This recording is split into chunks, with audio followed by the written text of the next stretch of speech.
morning calling soha Ombona morning calling soha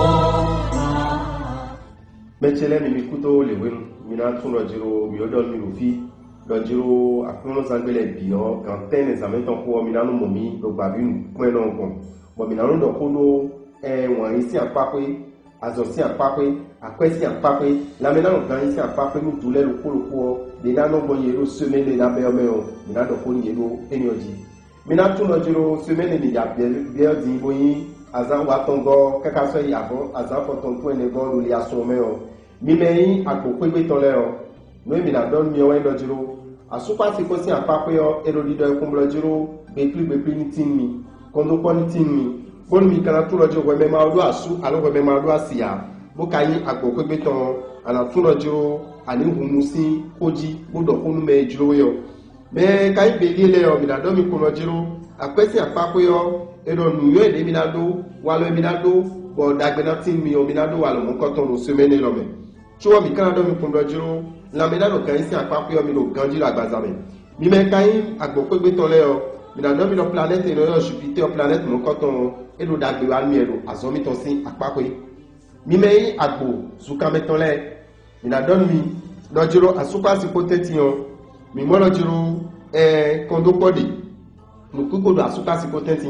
ko me makado asu alo ko me ma do asia mina doni kumbrajiro ani black pe mene asunu alo mene asinu yodo semaine lome akara tu kumbrajiro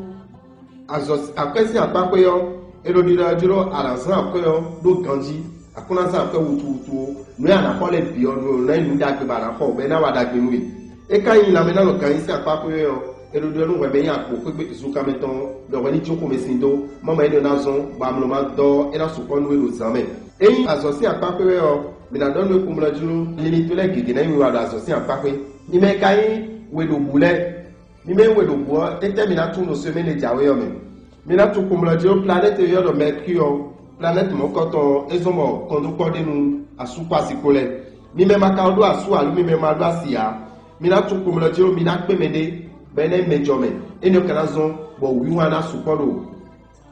ko indomitome mi me iwe lobu bo mi lolo shemu o mi na do mi kum lojiro asupa si potentiyon kondo kode kodo do mede gbe me supo bo me maka do asu alo me ma do asia ana tun kum lojiro semaine lo me ana pe mede bo me mo koto ena blu gbetedo eni o kana lebo ton wi wa gege wa present me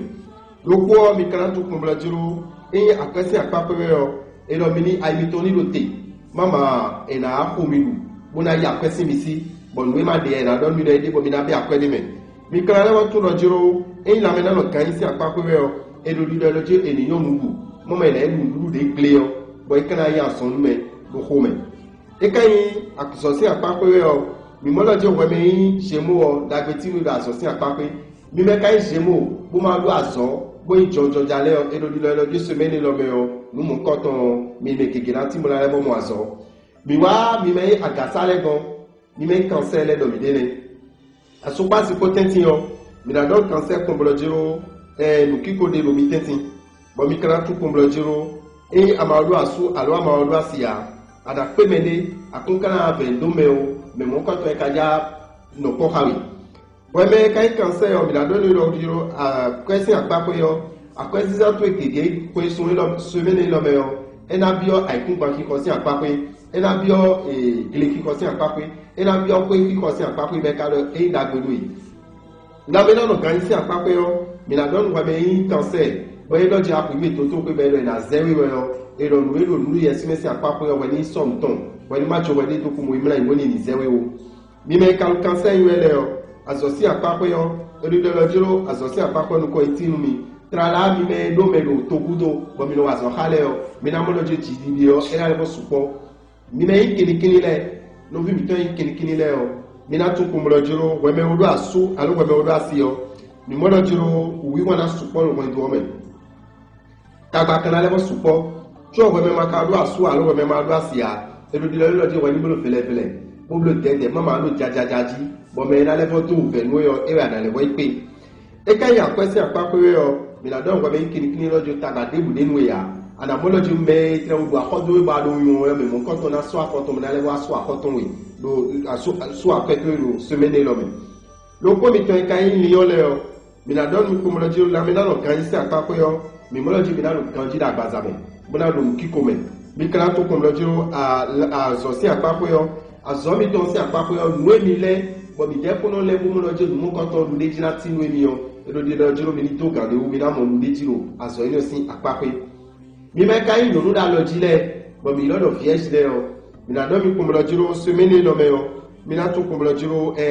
ko do me de gbe me ejije ibo panko me de bodo ko eno zombo ko to ko no da super si potenti bo mi ka si blue mo ko to semaine lo me na yo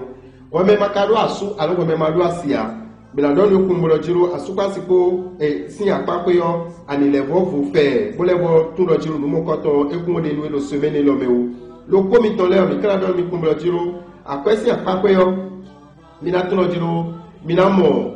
ali dagbenu akwesi ko minamo solution akwesi ko ilo te fún mi le bo nu mo ko to e ko imu bo mi na ni konti o amo azon si apapo e lo mi ni blo tete mama azon ilo to metion azon mo ko to ilo lele to mi be gigi e lo ko mi to e kan vies le o mi na don mi ko mo lo jiro azon si apapo yo mi ni tu ko mo lo jiro ilo mi ni level jija yin o kon mi de be bonu de azon lo yi egbo mi ni pon lo enyo na zo bo mi na mo wa lo gigi lo me lo azon aka mi lesin apapo mi me kai nuta gare bo mi yo do balance le o mi na tun o semaine lo me o asupa si ko teti o mi mo lo ji kondo podi we me maka do asu a we me ma do asia mi na do lo ko lo jiro nu mo ko to anadi bla pe pe to da gbede lo semaine lo mi me kai balance le o akwesi apapo yo mi na do lo ko lo jiro edudo lo jiro ube de bukuna de mi semaine wa yo lo e na konte mi lo semaine lo me na mi na lo kan si apapo mi na lo kan ji la gbaza me azosi apapo yo nini mi tole gege na wiwa e ka loju mi lo akompipa mi to inazo boda gbena ti mi bo mi na pe wo na lo deji mi me ka ya bon click le bo mi lodo scorpion le o mi na do mi ko loju semaine lo me o e loju lo fifa lo asupa si potenti mi me makaru asu alo mi me ma lo asia e do menu container wa e ma loju lo e o de infi no ye ko je e pe mo na so me mo ko tonji o ai me toni lote akwesi apapo yo e kalojiro akwesi kameton ena lido unda gbena ti meno akwesi alijire e kai la menano kan si apapo yo eludi okun blojiro nu kiko ena zo menano kanji gbagbazame mi me kai scorpion le o mi na do mi kun blojiro nu e ma pe a azo e ma pe a mi ma yilo tawo ena zo bo mi na do awajije mi me kai gadato le bo mi yo do sagittaire le o mi na tu kun do semaine ya beso asupa si posi apapo yo mina tun do jiro gbepi de mi kondo pode wo me makado asu alo wo me madu asia edo di do kum lo jiro ana pe me mo koton do wan isi apapo ne na me na lo kan isi apapo yo mina donu mi me sagittaire kum lo jiro mini tun no lulu ze pe wo de so no do azon me won e ma do lulu ze pe wo tuo akwesi apapo de so mi mo lo je wo be de bukun de mi o mi le de bo diablo mi lo akede lo kun o nu mo koton mi na pe obra ibiblo todo semaine lo mi me kai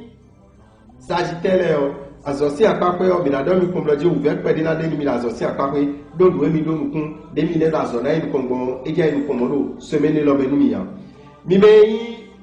ya mo zo gba lo le bo mi lo capricorn mi na tu kun bloje ro asupa si potenti o kondo pode awajije ni we me madu asu alo we me madu asia nu mo koto eso le ni me a e kai akwesi apapo o elo di dalo jiro uve e kunja suponu we me capricorn o amo we me capricorn ndudu de ando semaine lo me o te ko mo ni sukri ma supode me o ndudu e me alo aka me sukri supode o e do we ni alo na e kai asosi apapo o elo di dalo jiro akompi papo o e na zo mo dude jinayi weton mi me kai si kontole bo mi yo do verso mi na do mi pomlo jiro kondo pode nu asupa sikole bon nous raison quand on canadien on do jiro hodido do asupa si potenti o eno zo mo fifa no amondo mais we me makado asu alo we me madu asia e do ko rojo be ne asu na me ne asinu na pe me mo koton e ku kai fosa we ano e si reception de e si agodeji e we pe me mo koton le mi kala to ko jiro mi me verso le o akwesi apapo yo e do jiro akwesi kamito e na level do boda genati mi akwesi apapo la me na lo kan si apapo yo mi me de pe no ya do tagbara mi mede vesu no ya do tagada mi tempo bo wuli bonu ide bo kala tu kom lo jiro azosi apako yo mi mo ve de bunu mi mei verso le ya mi mei bo bi ko mi lo poisson le yo mi na do mi kom lo jiro kondo ko la supa si contenti lo semaine lo me o me makalo asu alo ko be ma do asia e lo jiro la pe me jome bo me mo ko ton yo nwa e sun nwa nu mo ko ton na idagbe nuwe ko me karu poisson yo mi na do no kom lo jiro akwesi apako yo uve debude ya ana mu akwe aso no ya kme ana kwe bula sa aro akwe do no ku no mokoto ana kwe bula imi moto do ko mi tole mi kala do mi kumula jiro la mena no kan isi apako yo erodido elojo eni blu tete nu ndudu mo me na je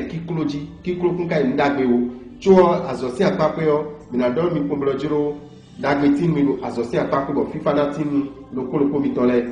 semaine jawe ti yo mu edo te kon mi me ju temetemele bo mi so bo so wa dagbe na mi so do wa lo mi ton le me o ena indagbe no kolo ko mi ton da me wo rabital e sin pe mi lu sisi e blo mi mo ena che no kolo ko mi ton le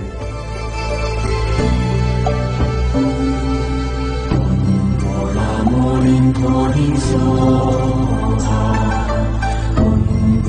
morning calling so morning calling so morning calling so morning calling so morning calling so morning calling so morning calling so morning calling so morning calling so morning calling so morning calling so